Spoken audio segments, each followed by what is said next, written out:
This is where to find all the skulls on Library, Two Betrayals, Keys, and the Maw.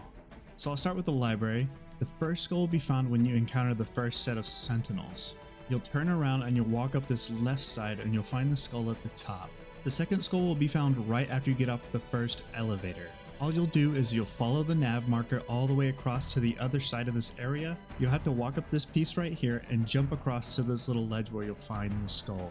For the final skull, it'll be after you get off the third elevator onto the last floor. What you'll do is you'll walk straight out and down to this little area down here, and it'll be right off to your left.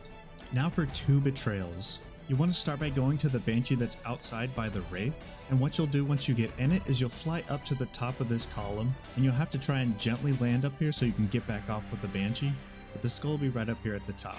For the second and third skull, I recommend going to the Charlie checkpoint. The second skull, you can either walk over the arches or you can get in the ghost and go around just like I'm doing here. And the skull will be located right on the other side of this flood wall next to the rocks.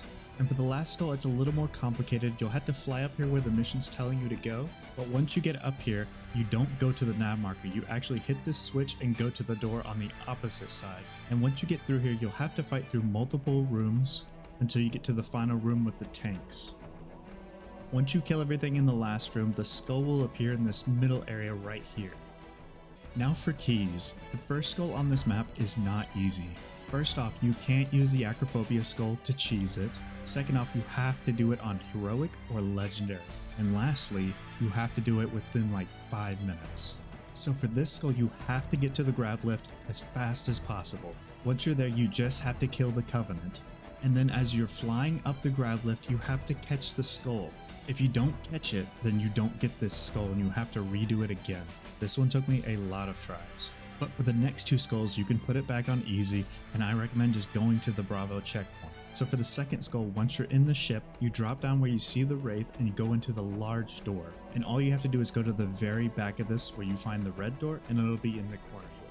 Now for the last skull on this mission, right after the Keys cutscene, all you had to do is melee the flood mass where Keys was at, and eventually the skull will drop.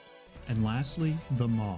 So for the first skull on this map, it'll be in the cryo room, similar to how it was on the very first mission, except it'll be in the far back corner. You'll find it on the pillar up here. Now for the second skull, it'll be in the engine room off to the right. What you gotta do is go all the way up to the top and jump to this ledge right here, and then you just crouch down and walk to the skull. Now for the last and final skull, it'll be during the Warthog run. When you first get into the tunnels, you'll see these doors off to your right. You want to skip the first two and go into the third one, and you'll find the skull in the very middle of this little tunnel. Anyways, I hope this was helpful. If you guys are looking for the rest of the skulls, I have videos up on all of them, and as always, I will catch you guys in the next one. So if you don't already know,